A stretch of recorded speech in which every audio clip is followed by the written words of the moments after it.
नमस्कार दोस्तों, आज हम लोग बात करने वाले हैं अमेरिका और पाकिस्तान का प्यार के बारे में। अमेरिका और पाकिस्तान का जो आपसी रिश्ता है वो कुछ इस तरह है कि पाकिस्तान के जो सेना प्रमुख हैं असीम मुनीर, वो अमेरिकी दौरे पे है। अमेरिकी दौरे पे हैं और पाकिस्तान के प्रधानमंत्री जो करेंगे, यानी कि जो किसी देश के प्रधानमंत्री किसी देश के राष्ट्राध्यक्ष, राष्ट्रपति और प्रधानमंत्री से मिल करके द्विपक्षीय व्यापार के बारे में, देश के हालात के बारे में, इंटरनेशनल मुद्दा पे बात करते हैं। ये हम लोग सभी को देखते आए हैं कि किसी भी देश के प्रधानमंत्री अपना देश के मुद्दा के लिए एक चुनी हुई सरकार होती है और उसी का राइट होता है बात करने का। लेकिन पाकिस्तान में ऐसा नहीं है। पाकिस्तान में जो सेना प्रमुख है असीम मुनीर, वो अमेरिका के दौरा पर हैं और अमेरिका में जाकर के ट्रंप से मीटिंग कर रहे हैं।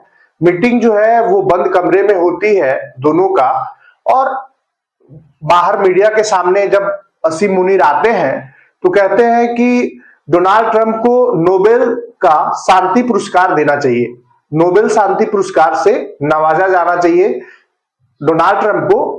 और वजह यह है कि डोनाल्ड ट्रंप ने इंडिया और पाकिस्तान वार को रुकवाया है, सीज फायर करवाया है। दोनों देश परमाणु शक्ति थे और दोनों परमाणु शक्ति को अगर कोई रुकवा दिया, कोई सीज फायर करवा दिया, तो वो एक शख्स है डोनाल्ड ट्रंप।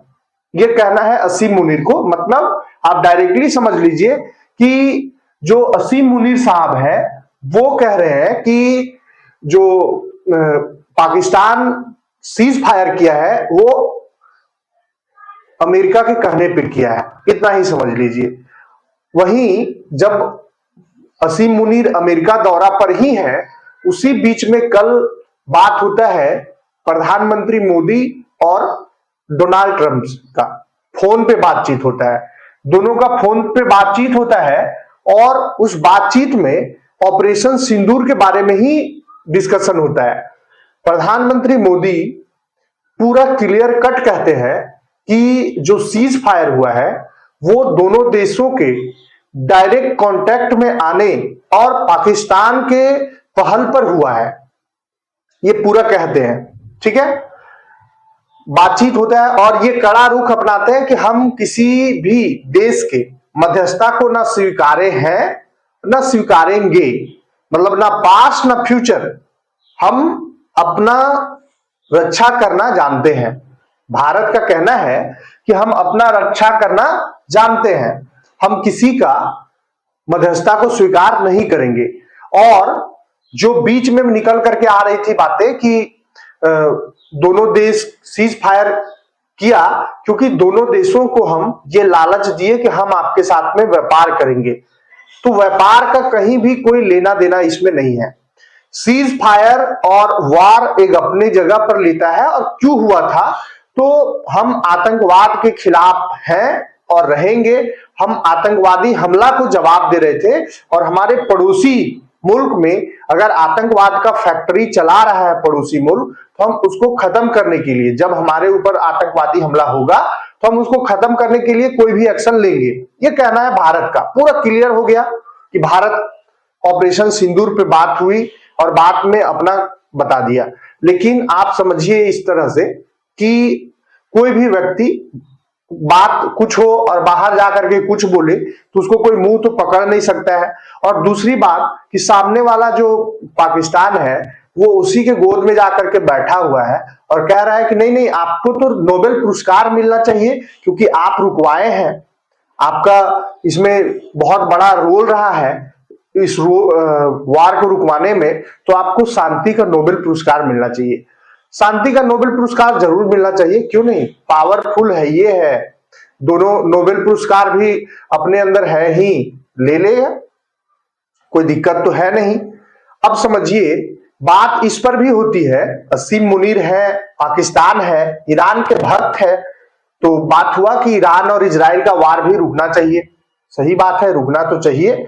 लेकिन जो काम कर रहा है ईरान, वो भी नहीं करना चाहिए। इजराइल अगर अपना रक्षा के लिए कर रहा है, कोई भी कंट्री अगर अपना रक्षा के लिए अगर किसी को मार रहा है तो इसमें बुराई नहीं है। हूती विद्रोही इजराइल को कैसे परेशान कर रहे हैं आप जानते हैं।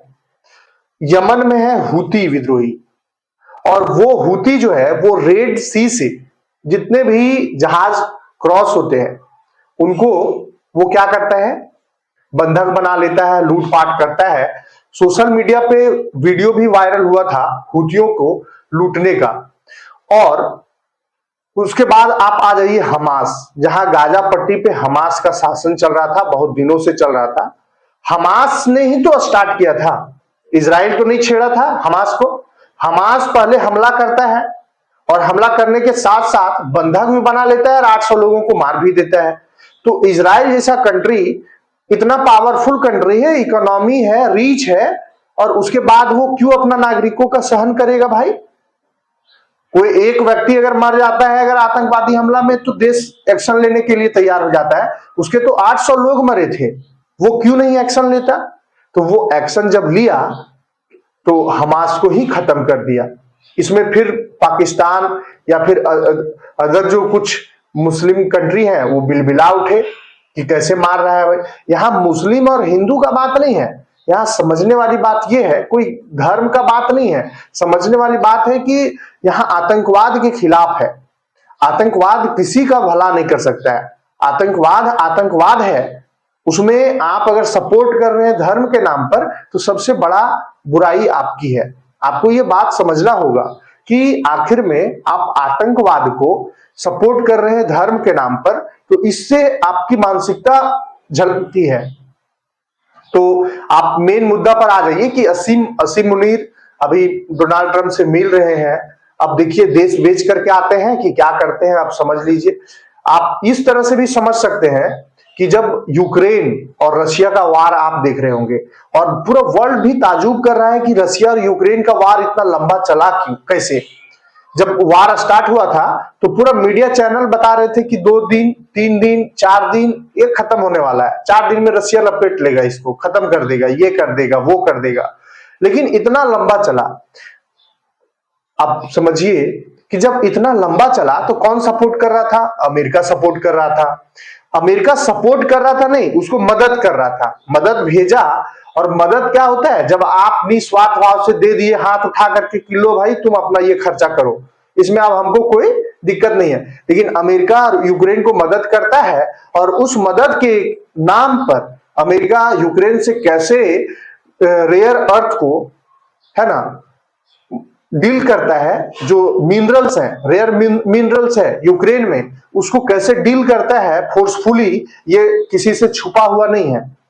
तो अमेरिका है वो देख लिया कि आपके यहां सोना है तो वो सोना को कैसे निकलवाना है बहुत अच्छा से उसको पता है कि पहले उलझाओ, इसको कमजोर करो, जब इसको जरूरत पड़ जाए आर्थिक मदद का तो आर्थिक मदद दे दो और फिर मांग लो। लाओ मदद कहां, मदद कुछ होता है, अब मदद दिए उसके बदले में सोना दो, ऐसा मदद वो किया यूक्रेन को। यूक्रेन का हालात ये है कि बहका करके तो पूरा पूरा कुछ देश बहका करके यूक्रेन को तो वार में ले आए, लेकिन यूक्रेन का हालात तो देखिए। अरे रसिया हाथी है भाई, उसको कुछ नहीं हो सकता, वो लड़ते रहेगा, उतना लड़ते आया है और आंख में आंख मिला करके अमेरिका से बात किया है। तो ये सभी चीजें समझने वाली बात है और ये पाकिस्तान के भी जनता और सरकार को समझना चाहिए कि आप आतंकवाद फैला करके किसी का दूसरे को नुकसान कीजिएगा तो आपका भी आने वाला समय बहुत ज्यादा नुकसान होने वाला है।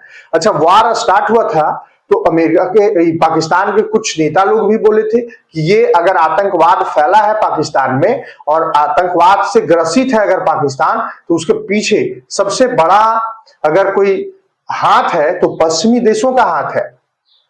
कौन था वो, किसके तरफ इशारा था, ये भी तो समझने वाली बात है। तो हर चीज को आपको बारीकी से समझना होगा कि कैसे पाकिस्तान जो है उस जाल में फंस चुका है और अभी अमेरिका के जाल में है। उसके पीछे और भी कहानी है, चीन भी एक वजह हो सकता है क्योंकि चीन का पाकिस्तान के साथ में नजदीकियां बढ़ रही है, तो वो भी वजह हो सकता है अमेरिका का साथ आना। अब समझ लीजिए चीन क्या किया है। वन बिल्ट वन रोड के नाम पर वो, और अमेरिका पाकिस्तान में प्रोजेक्ट बनाने के नाम पर चीन जो है वो अपना सेना लगा दिया है। चीनी सेना अमेरिका में, ये पाकिस्तान में सुरक्षा दे रही है। अब पाकिस्तानियों को कैसा लगता होगा जबकि अपना ही देश में दूसरे कंट्री की सेना जो है वो पहरा दे रही है, सिक्योरिटी ले रही है। अब समझ लीजिए कि ये कहानी है। तो हर चीज को समझना होगा। और अच्छा, अगर आपको अमीर बनना है तो आप अगर अपना जो पैतृक संपत्ति है उसको बेच करके अमीर बन रहे हैं तो वो अमीर नहीं है, वो आप खोखला होते जा रहे हैं, वो खत्म होते जा रहे हैं। इस चीज को समझना होगा और पाकिस्तान इस चीज को नहीं समझ रहा है। फाइनल बात यह है कि पाकिस्तान के जनरल असीम मुनीर, या फिर आप पाकिस्तान के कह सकते हैं कि सेना प्रमुख जो है असीम मुनीर, वो डोनाल्ड ट्रंप को शांति के नोबेल पुरस्कार से नवाजा जाए इसके लिए सिफारिश कर रहे हैं। धन्यवाद।